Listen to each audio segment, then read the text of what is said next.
نماز عصر کے بعد اس کلمے کو 3 بار پڑھنے سے جسم سے ہر بیماری جاتی رہتی ہے اور مرتے دم تک کوئی بیماری نہیں ہوگی۔ بسم اللہ الرحمن الرحیم۔ السلام علیکم محترم ناظرین، اگر آپ عصر کی نماز کے بعد اس کلمہ کو 3 مرتبہ سچے دل سے پڑھ لیں تو انشاءاللہ زندگی بھر کوئی بیماری آپ کے قریب نہیں آئے گی، چاہے وہ کوئی خطرناک مرض ہو، چاہے لا علاج ہو، چاہے وہ کینسر ہو، شوگر ہو، بلڈ پریشر ہو یا کوئی بھی بیماری کیوں نہ ہو۔ رسول کریم صلی اللہ علیہ وسلم کے بتائے ہوئے ان مختصر کلمات میں اتنی برکت ہے کہ اللہ تعالیٰ کی رحمت سے جسم سے ہر بیماری فوری طور پر نکل جاتی ہے اور انسان مکمل طور پر تندرست ہو جاتا ہے، پھر موت تک کوئی بیماری بھی اس کے قریب نہیں آتی۔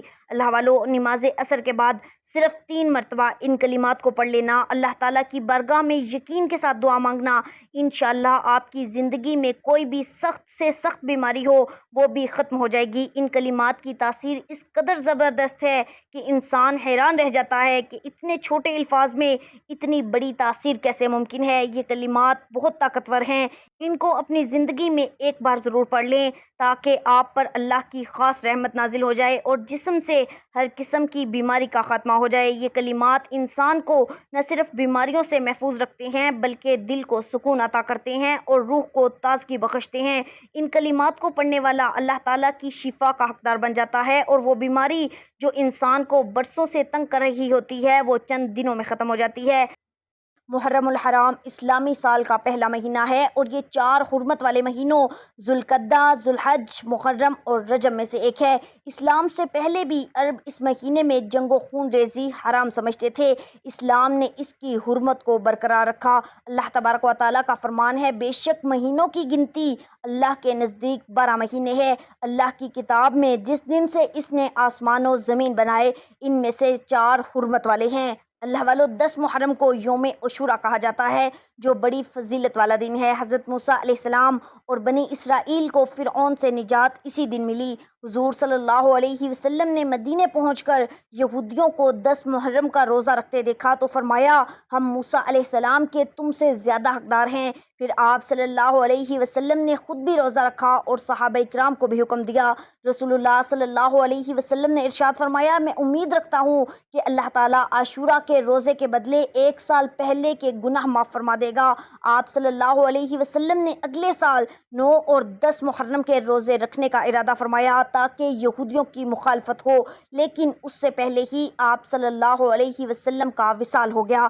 61 ہجری میں 10 محرم کو حضرت امام حسین رضی اللہ تعالیٰ عنہ کے نواسے اور ان کے ساتھیوں نے کربلا میں شہادت پائی۔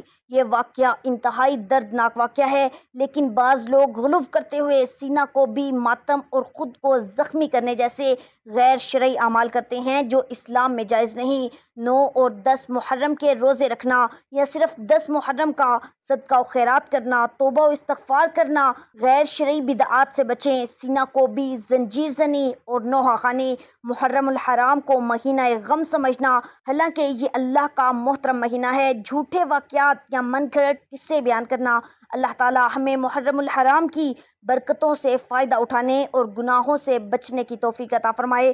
اللہ پاک آپ کے تمام مصائب، مشکلات، پریشانیاں، تکالیف اور بیماریاں اس محرم الحرام کی برکت سے ہمیشہ کے لیے ختم فرمائے۔ اے اللہ، اس محرم الحرام کی برکت سے آپ سب لوگوں کی ہزاروں حاجات اور ضروریات اپنے غیبی خزانوں سے پوری فرما۔ اے اللہ، محرم الحرام کی برکت سے ان سب کے گھر، ان کی اولاد، ان کے رزق اور ان کے مال و دولت میں اپنی خصوصی برکتیں نازل فرما۔ اے اللہ، محرم الحرام کی برکت سے ان کی اولاد کو اچھے سے اچھے گھرانوں میں رشتے اور اچھے سے اچھا روزگار، کاروبار اور سرکاری جاب نصیب فرما۔ اے اللہ، بے گھر ساتھیوں کو اپنے گھر نصیب فرما، بیماروں کو شفائے کاملہ عاجلہ نصیب فرما، مشکلات اور تکالیف میں پھنسے ہوئے لوگوں کو مشکلات اور تکالیف سے ہمیشہ کے لیے نجات دلا۔ اے اللہ، جو ساتھی بے اولاد ہیں ان کو نیک اور صالح اولاد نرینہ عطا فرما۔ اے اللہ، ان کی دلی مرادیں اور دلی حاجات کو اپنے غیبی خزانوں سے پورا فرما۔ آمین سم آمین۔ اے اللہ، جو بہن بھائی ہمارے ساتھ ان دعاؤں میں شامل ہونا چاہتے ہیں کمنٹس میں ایک بار آمین ضرور لکھیے گا اور ساتھ میں اپنا نام ضرور لکھ دیجیے گا۔ اللہ والو، آج کی ویڈیو میں آپ کے لیے جو عمل لے کر میں آپ کی خدمت میں حاضر ہوئی ہوں، یہ محرم الحرام کا وظیفہ ہے۔ آپ کا ہر ادھورا کام انشاءاللہ العزیز منٹوں میں پورا ہو جائے گا۔ آپ جتنا چاہیں گے اس وظیفے کی برکت سے اور اللہ کے فضل و کرم سے آپ کو مل جائے گا۔ ایسے بابرکت وظائف اور بابرکت مواقع انسان کو بہت کم ملتے ہیں۔ اللہ والو، نبی پاک صلی اللہ علیہ وسلم نے فرمایا کہ کیا تم جانتے ہو کہ مفلس کون ہے؟ صحابہ اکرام نے عرض کیا، یا رسول اللہ صلی اللہ علیہ وسلم، ہم بھی مفلسوں میں سے ہی ہیں کہ جن کے پاس نہ مال ہو اور نہ درہم۔ اس پر نبی کریم صلی اللہ علیہ وسلم نے فرمایا، میری امت کا مفلس وہ ہے جو قیامت کے دن نماز، روزہ، حج اور زکوٰۃ لے کر آئے گا، لیکن اس نے کسی کو گالی دی ہوگی، کسی پر تہمت لگائی ہوگی، کسی کا مال کھایا ہوگا، کسی کا خون بہایا ہوگا، کسی کو مارا ہوگا، بس اس کی تمام نیکیاں ان لوگوں میں بانٹ دی جائیں گی۔ اگر اس کی نیکیاں ختم ہو گئیں لیکن حقوق باقی رہ گئے تو ان لوگوں کے گناہ اس پر ڈال دیے جائیں گے اور پھر اسے جہنم میں ڈال دیا جائے گا۔ نبی کریم صلی اللہ علیہ وسلم نے فرمایا، بنی اسرائیل میں 3 شخص تھے، ایک کوڑی، دوسرا گنجا اور تیسرا نابینا۔ اللہ تعالیٰ نے انہیں آزمانا چاہا، بس سب سے پہلے کوڑی کے پاس ایک فرشتہ آیا، پوچھا تمہیں کیا چیز سب سے زیادہ پسند ہے؟ اس نے جواب دیا کہ مجھے اچھا رنگ، اچھی جلد، تاکہ لوگ مجھ سے نفرت نہ کریں۔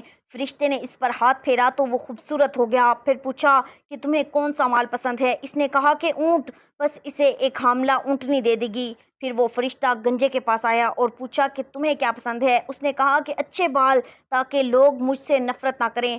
فرشتے نے اس پر ہاتھ پھیرا تو وہ خوبصورت ہو گیا۔ پھر پوچھا تمہیں کون سا مال پسند ہے؟ اس نے کہا گائے، اور پھر اسے ایک حاملہ گائے دے دی گئی۔ پھر فرشتہ اس نابینے کے پاس آیا اور پوچھا کہ تمہیں کیا پسند ہے؟ اللہ مجھے بینائی عطا کرے تاکہ میں لوگوں کو دیکھ سکوں۔ فرشتے نے اس پر ہاتھ پھیرا تو وہ ٹھیک ٹھاک ہو گیا اور اسے نظر آنے لگا۔ پھر فرشتے نے پوچھا کہ تمہیں کون سا مال پسند ہے؟ تو اس نے کہا بکری، بس اسے ایک حاملہ بکری دے دی گئی۔ یہ سب جانور بڑھتے گئے یہاں تک کہ ان کے پاس 2 وادیاں بھر گئیں۔ پھر وہی فرشتہ کوڑی کے پاس اس کی پرانی حالت میں آیا اور کہا کہ مجھے 2 میں محتاج ہوں۔ اس نے کہا کہ یہ سب میرا آبائی مال ہے۔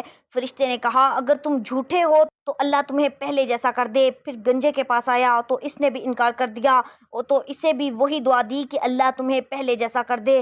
پھر نابینا کے پاس آیا اور کہا کہ میں مسکین ہوں، مسافر ہوں، مجھے کچھ دے دو۔ اس نے کہا یہ سب مال اللہ کا دیا ہوا ہے، جتنا چاہتے ہو لے لو۔ فرشتے نے کہا کہ اپنا مال اپنے پاس رکھ، یہ محض ایک آزمائش تھی، اللہ تجھ سے راضی ہو گیا اور تیرے ساتھیوں سے ناراض ہو گیا۔ اگر آپ حضرات اپنی دلی مرادیں پوری کروانا چاہتے ہیں، اپنی دلی تمناؤں کو پورا کروانا چاہتے ہیں، اپنے ادھورے مقصدوں کو پورا کروانا چاہتے ہیں، بگڑے ہوئے کاموں کو بنانا چاہتے ہیں، تو محرم کے مہینے میں آپ اس وظیفے کو پڑھ لینا۔ انشاءاللہ تعالی آپ کا ہر کام پورا ہو جائے گا، ہر ادھوری حاجت پوری ہو جائے گی۔ آپ جو بھی مانگیں گے اللہ رب العزت آپ کو عطا فرمائے گا۔ اس محرم کے مہینے میں، بابرکت مہینے میں، فضیلتوں والے مہینے میں اگر آپ فضیلتیں سمیٹنا چاہتے ہیں، اللہ تبارک و تعالیٰ کے خزانوں کو لوٹنا چاہتے ہیں، اللہ تعالیٰ کی برکتیں حاصل کرنا چاہتے ہیں، تو آپ اس مہینے میں زیادہ سے زیادہ عبادت کریں، زیادہ سے زیادہ قرآن مجید کی تلاوت کریں۔ تلاوت قرآن کی بہت زیادہ فضیلت ہے، اس سے دل کو سکون ملتا ہے، اللہ تعالیٰ کا قرب حاصل ہوتا ہے اور بہت سی برائیوں سے بچا جا سکتا ہے۔ قرآن پاک کے ہر حرف کی تلاوت پر 10 نیکیاں ملتی ہیں۔ قرآن پڑھنے اور سمجھنے سے انسان سیدھے راستے پر چلتا ہے اور اسے ہدایت ملتی ہے۔ تلاوت قرآن سے دلوں کو سکون ملتا ہے اور ذہنی انتشار کم ہوتا ہے۔ تلاوت کرنے والوں پر اللہ کی رحمت نازل ہوتی ہے اور فرشتے ان پر سایہ کرتے ہیں۔ قیامت کے دن قرآن اپنے پڑھنے والوں کی شفاعت کرے گا۔ قرآن کی تلاوت کرنے سے انسان کی نیکیاں بڑھتی چلی جاتی ہیں۔ نبی اکرم صلی اللہ علیہ وسلم کا فرمان عالی شان ہے، قرآن پڑھا کرو کیونکہ قیامت کے دن وہ اپنے پڑھنے والوں کے لیے سفارشی بن جائے گا۔ حضرت سیدنا عبداللہ بن عمرو بن العاص رضی اللہ تعالیٰ عنہ سے روایت ہے کہ رسول اللہ صلی اللہ علیہ وسلم نے فرمایا، صاحب قرآن سے کہا جائے گا کہ قرآن پڑھتا جا اور پڑھتا جا اور آہستہ آہستہ پڑھ، جیسا کہ تو دنیا میں ترتیل سے قرآن پڑھا کرتا تھا، تیری منزل وہی ہے جہاں تجھے آخری آیت کی قرأت پہنچا دے۔ حضرت سیدنا ابو ہریرہ رضی اللہ تعالیٰ عنہ سے روایت ہے، نبی کریم صلی اللہ علیہ وسلم نے فرمایا، جس نے کسی مومن سے دنیا کی تکلیفوں میں سے کوئی تکلیف دور کی، اللہ تعالیٰ اس کی قیامت کی تکلیفوں میں سے کوئی بڑی تکلیف دور فرما دے گا۔ جس نے کسی تنگ دست اور اسیر الحال یعنی بدحال پر آسانی کی، اللہ تعالیٰ اس پر دنیا و آخرت میں آسانی فرمائے گا۔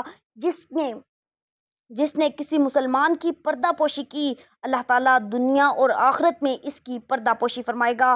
اللہ تعالیٰ بندے کی مدد میں لگا رہتا ہے جب تک کہ بندہ اپنے مسلمان بھائی کی مدد میں لگا رہتا ہے جو ایسے راستے پر چلتا ہے جس میں وہ علم دین تلاش کرتا ہے۔ اللہ تعالیٰ اس کے ذریعے سے اس کے لیے جنت کا راستہ آسان فرما دیتا ہے۔ حضرت عقبہ بن عامر رضی اللہ تعالیٰ عنہ بیان کرتے ہیں کہ ہم مسجد نبوی کے صفے یعنی چبوترے پر جہاں اصحاب صفہ ہوتے تھے بیٹھے ہوئے تھے کہ رسول اللہ صلی اللہ علیہ وسلم تشریف لائے اور فرمایا، تم میں سے کون یہ پسند کرتا ہے کہ وہ صبح صبح وادی بطحان یا وادی عقیق جائے اور وہاں سے بغیر کسی گناہ یا قطع رحمی کے 2 بلند کوہان اور موٹی تازی اونٹنیاں لے آئے۔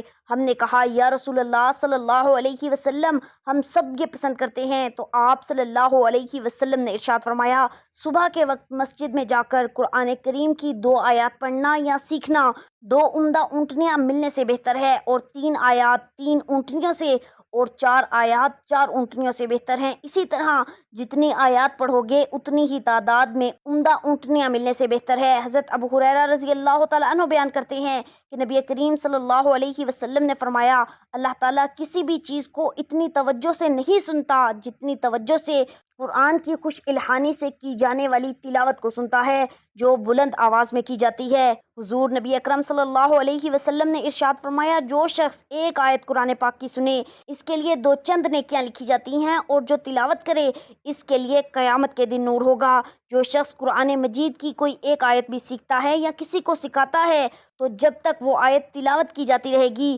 اسے اجر و ثواب ملتا رہے گا۔ آپ نے اللہ رب العزت پر یقین اور توکل رکھتے ہوئے اس وظیفے کو کرنا ہے۔ توکل کیا ہے؟ بھروسہ اور یقین۔ اللہ پر توکل ایک ایسا پیمانہ ہے جس سے انسان کے ایمان کی مضبوطی اور کمزوری کا اندازہ لگایا جا سکتا ہے۔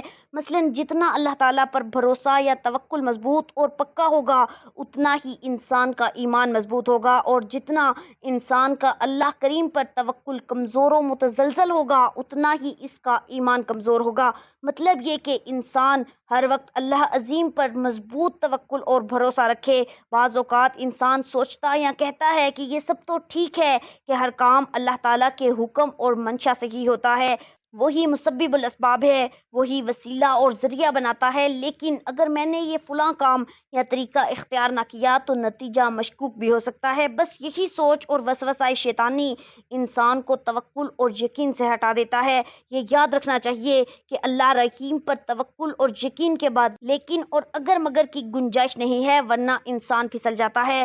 یہاں پہ یہ وضاحت بھی ضروری ہے کہ اللہ پر توکل اور یقین کا ہرگز یہ مطلب نہیں کہ انسان کوشش ہی نہ کرے اور یہ کہے کہ مجھے اللہ پر توکل اور یقین ہے، وہ خود ہی میرا مسئلہ حل کر دے گا، بلکہ انسان جو ممکنہ کوشش کر سکتا ہے وہ کر لے اور اس کے بہتر نتیجے کے لیے رب کریم سے دعا مانگتا رہے۔ یقین رکھیں کہ اللہ رحیم و کریم اپنے ذات باری پر توکل کرنے والوں کو کبھی مایوس نہیں کرتا۔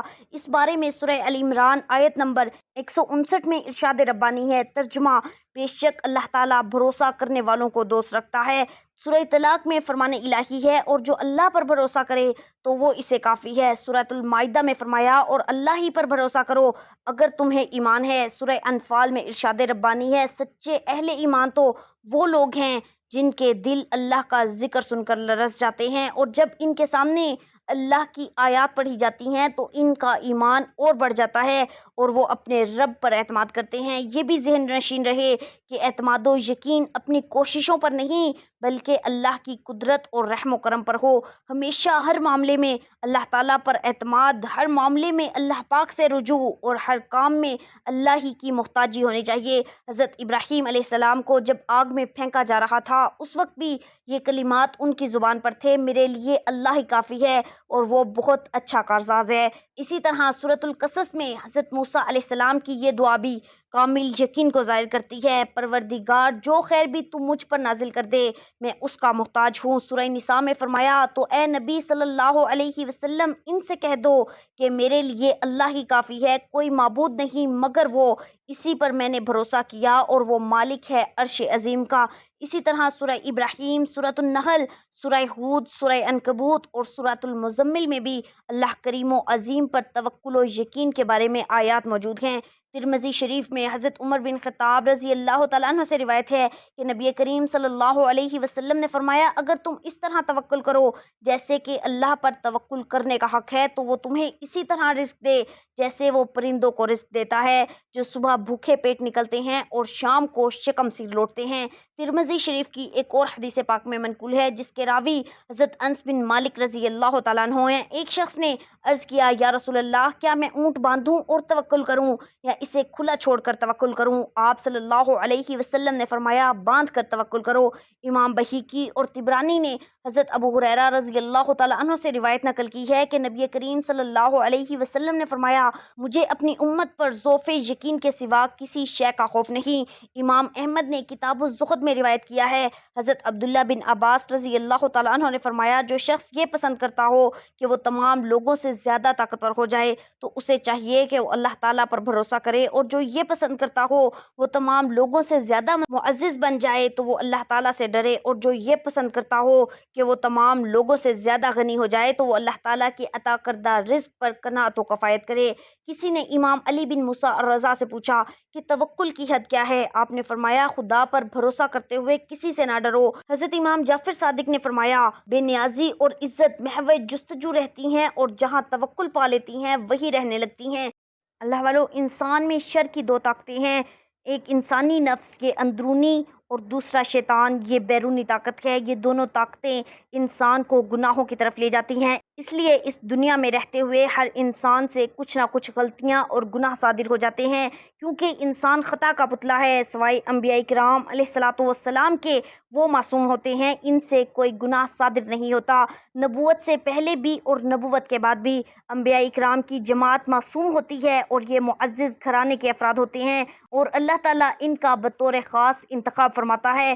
یہ ہمارا متفق کا عقیدہ ہے۔ انبیاء کی تخلیق ہی ایسی ہوتی ہے کہ وہ ان دونوں شر کی طاقتوں سے محفوظ ہوتے ہیں۔ انہیں جو نفس عطا کیا جاتا ہے وہ نفس مطمئنہ ہوتا ہے جس میں طبعی طور پر گناہ اور معصیت سے نفرت ہوتی ہے اور خالص عبادت اور رضا اس نفس میں مجتمع ہوتی ہے، اور شیطان کے تسلط اور غلبے سے وہ محفوظ ہوتے ہیں۔ جب انسان خطا کا پتلا ہے تو ان خطاؤں کے ازالے کے لیے قرآن کریم نے ہدایت دی اور رہنمائی۔ اللہ والو محرم الحرام کا یہ بابرکت مہینہ ہے، یہ ان 4 مہینوں میں سے ایک ہے جن کا ذکر اللہ تعالیٰ نے قرآن کریم میں کیا۔ ان دنوں میں اللہ کو راضی کرنے کا وقت ہے، ان دنوں میں اپنے نفس کو قابو میں رکھنے کا وقت ہے، دنیا کی حقیقت کو سمجھنے اور آخرت کے لیے تیاری کرنے کا وقت ہے۔ جان لیجئے یہ کلمات بہت بابرکت ہیں، بالکل اسی طرح جیسے یہ دن برکت والے ہیں، رحمت والے ہیں۔ اللہ پاک نے ان کلمات میں بہت زیادہ شفا رکھی ہے۔ جو بھی شخص کسی ایسی بیماری میں مبتلا ہو جس کا وہ بار بار علاج کروا کر تھک چکا ہو اور ابھی بھی اس کو شفا نہ مل رہی ہو وہ ان کلمات کو ضرور اپنائے، انشاءاللہ اللہ پاک اسے ہر بیماری سے نجات عطا فرمائے گا۔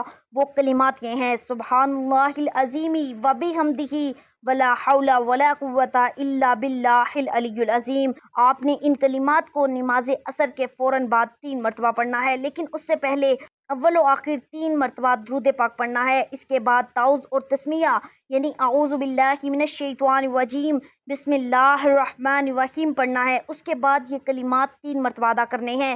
جب یہ 3 مرتبہ مکمل ہو جائیں تو پھر آپ نے لا الہ الا اللہ کی ایک تسبیح مکمل کرنی ہے، یعنی 100 مرتبہ آپ نے پڑھنا ہے لا الہ الا اللہ، لا الہ الا اللہ۔ جب آپ آخری دفعہ پڑھیں تو ساتھ محمد رسول اللہ پڑھیں تاکہ آپ کی تسبیح پوری ہو جائے۔ جب یہ تسبیح مکمل ہو جائے تو آخر میں دوبارہ اتنی ہی مرتبہ درود پاک پڑھ لینا جتنا آپ نے شروع میں پڑھا تھا۔ اللہ والو جو بھی سخت سے سخت بیماری، لا علاج مسئلہ ہو، کوئی ایسی پریشانی جو حل ہونے کا نام نہ لے رہی ہو تو یہ عمل ضرور کریں، انشاءاللہ اللہ پاک آپ کو ان کلمات کی برکت سے فوری شفا عطا فرمائے گا اور آپ کے دل کو سکون ملے گا۔ اللہ والو یہ کلمات صرف 3 مرتبہ عصر کی نماز کے بعد ادا کرنے ہیں۔ اول و آخر 3 مرتبہ درود پاک پڑھنا ہے۔ اس عمل کی برکت سے انشاءاللہ آپ کو شفا ملے گی۔ ان کلمات کو جو شخص دل سے پڑھے گا، اللہ پاک اس کے دل کو سکون عطا فرمائیں گے، اس کے جسم کو ہر قسم کی تکلیف سے محفوظ رکھیں گے۔ یہ عمل نہ صرف عام بخار، درد اور جسم کی کمزوری، بلڈ پریشر، شوگر جیسے امراض میں مفید ہے، بلکہ جن بیماریوں کو ڈاکٹرز لا علاج کہہ دیتے ہیں، جیسے کہ کینسر، دل کی تکلیف، گردوں کی بیماری، سانس کی بیماری یا دمے کی شکایت، ان سب کے لیے بھی یہ عمل عرش الہی سے شفا بن جاتا ہے۔ اللہ پاک کے فضل و کرم سے یہ کلمات پڑھنے والے کو ایسی طاقت ملتی ہے کہ وہ بیماریوں کا مقابلہ صبر اور حوصلے سے کرتا ہے اور اللہ پاک اسے جلد شفا عطا فرما دیتا ہے۔